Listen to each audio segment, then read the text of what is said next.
actually, one of our activities in our subject, positive communication, we were tasked to speak, to at least speak in front of an audience. I'm thankful for Brother Dino for giving me this opportunity na maka-speak in front of you tonight. And of course, I also want to share with you one of God's blissful message. The title, before we proceed, let us all pray first. Dear kind of Father, we pray and care to share the message to your words tonight. Help me to deliver this so that all of us may learn a new lesson. Thank you for everything in Jesus' name. Amen. So the title of my message tonight is Taming the Tongue. So when you say tame, kung mag-tame ka sa isa ka wild beast, mag-tame mo na siya for isa lang kadlaw? Di ba hindi? It takes hours, it takes months, and it takes years para mapailang mo na sa siya. Our tongue is also a wild beast. If hindi ka na siya pag-i-control, it will bite other people, and it can even destroy someone. Don't you know that our tongue is the most powerful weapon that we have in our body? Aside from the hands, teeth, and everything, our tongue is the most powerful weapon. Mas bako din siya sa bomb and everything. So this tiny body part can create a boundary, can create a relationship, but also it can destroy. If you have read one of the books of Ellen G. White entitled The Voice of Speech and Song, mabasa mo na ang book na it's made for us para kung paano tayo cultivate ang ating nga tongue to be used solely for the glory of God.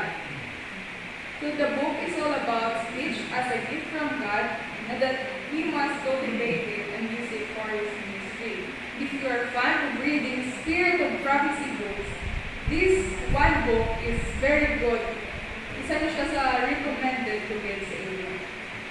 And since I'll be talking about tongue, I will base my message sa one of the chapters of this book.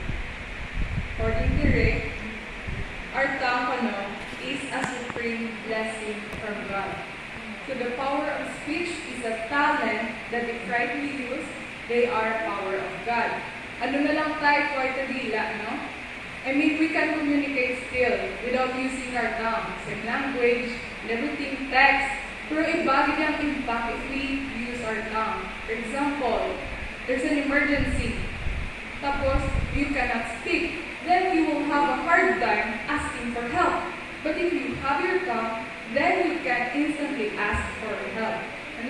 Text requires time. While with voice, you can, communicate. That's how important our tongue is. That is why it is a supreme blessing from God. Another one here, our voice and tongue are divine gifts.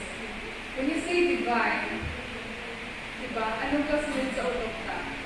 Sacred. Pinakamataas, pinaka-holy, because it is divine.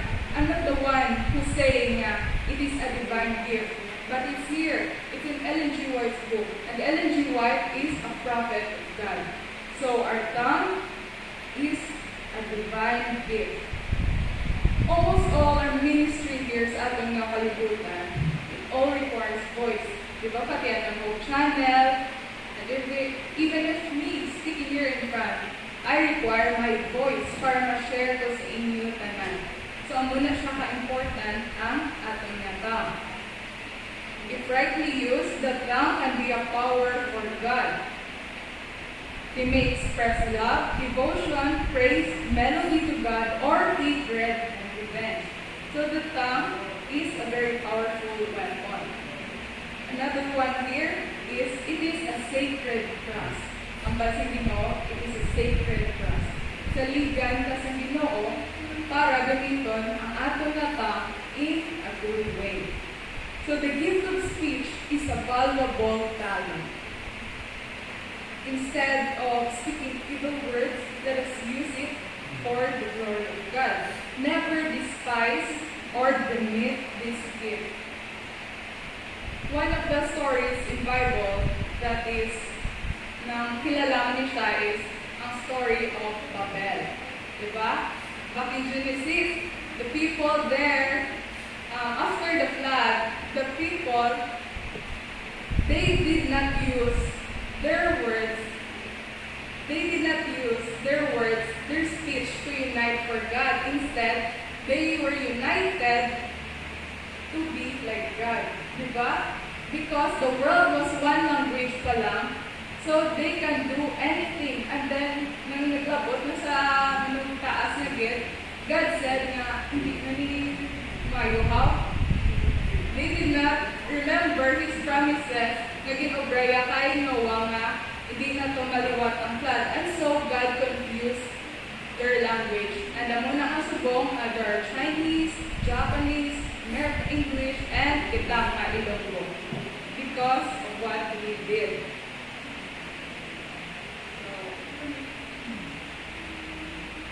One of the things that is also here said is to never use our language in a way to discourage other people. A verse in Ephesians 4 verse 29, it says here, don't use foul or abusive language. Let everything you say be good and helpful so that your words will be an encouragement to those who hear them. Let's use our words in a way that others will be encouraged. With the talent of speech, according to Ellen G. White, we are to communicate the truth as we have the opportunity. Christ declared that it should ever be used in God's service, but His talent is grievously abused. Abuse ka na ang talent of speech. I have here a story. I know this story has been paraphrased in a revised name for a lot of times, but then let me tell you this because we can find good lesson here. So once upon a time, an old man in Saka village spread the rumor that his neighbor was a thief. Spread yang kawatan daw yung neighbor. As a result, the young man was arrested. Days after, the young man was proved innocent. Kaya of course, ng kutso-kutso mo lang to. After being released, he sued the old man for wrongly accusing him. Yung pigso ang old man nga yung akusa. So, when they went to the court, sa court, the old man told the judge, tikal-tikal pa na iyang voice, they were just comments, they didn't harm anyone. Wala lang to. Balang-balang man to. Wala sila patay. Kita mo? Patay saway man. The judge galong-alungo ang judge. Before passing the sentence in the case, he told the old man, write all the things you said about him in a piece of paper. And butang to tanangin sulat mga malain. And then cut them up and throw them in the road on your way home. Diba?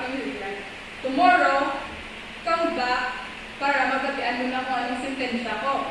And then the next day, nagbalik na ang old man. And then the judge said, before receiving ang sentensya, you will have to go out and gather all the pieces of paper that you throw back. Yes, sir. Okay? Nangalot ang old man and he said, I can prove that. The wind spread them and I won't know where to find them. Hindi naman pala, of course, kikinano na ito sa hangin. And then the judge replied, in the same way, simple comments may destroy the honor of a man to such an extent that no one is able to fix it. If you can speak well of other people, rather do not say anything. If you can speak well of other people, rather do not say anything. Another one, normal, yun yung mga first impressions pala. Okay, so there's a new girl at school, and then kami obey na mag-meet kahay or sa church. And then that girl doesn't smile. Lang siya poker face. And then Do ka maldita, sura. And then, ikaw, nga do na kaguro na keeper, kasi nga aga mo na siya, you told your friend na, ay, are you maldita? Lisa, di isa good na person. And then, ang friend mo to, nga nakabatik mo, kay dupati man siya, kay, spread nyo to. And then, the end gali, tapos, sina, ay na may nagapalapit na tao sa among naka-person. Why ka kabalo nga, basically ka subok to sa, or may problema, that is why kaya hindi kita mag-open sa mga topic. Hindi ka lang mayo ang ating nga inambal because we don't know the reason behind why people act the way they do. The last one here is courage, cheer, and hope. So encourage all to use simple, pure, elevated language. Speech, pronunciation, and voice. Cultivate these talents, not under any great elocutionist of the world, but under the power of the Holy Spirit of God. We should not cultivate our voice through the help of our surroundings, but only through God. Courage, cheer, and hope. So talk of the goodness and the love of Jesus. As Christians, we are granted with speech and knowledge of God to use our tongue in a way befitting Him, hindi sa aton nga mga human interests. Instead of evil talk, let's talk about His mercy and the gracious words He spoke to us to encourage and comfort everyone. So ang aton ang yawa, mahupig yun sa aton permi nga maghampal ka, makas yun sa permi sang shadow ya. So, kapag pagintong ikaw yung sakit ka, buot nga tao, nila sa permisi mo. He will always whisper to you to find fault sa mga upod. But Jesus said here, ang balade, when disagreeable thoughts seek for utterance, kung may mabutik na simo nga hindi malapaya para magpapawit ang sinisigit sa tumao na may ilutupan. If these thoughts seek for utterance, do not give in. Hindi ka mag-give in. Instead, hold your tongue. Ang mga baltamina, let's all be masters of our mouths so that we won't be slaves of our words. Okay. So our speech is a talent. Kalimito, gini siya nahalin sa Ginoo. And it can be used to honor, para mag-honor, or mag-dishonor sa ating nga Ginoo. We are all accountable for our use of talents of words. The talents of speech, ang memory, ang ating na property, all are to accumulate to the glory of God to advance His kingdom. And before I say it again, I will leave you a verse found in Matthew 12, verse 36 to 37. It says, every evil word that men shall speak, they shall give account thereof in the day of judgment. We will be held accountable to us ating nga mga libangan. For by thy words you shall be justified, and by your words you shall be condemned. Happy Midweek, everyone, and may we have learned something out of my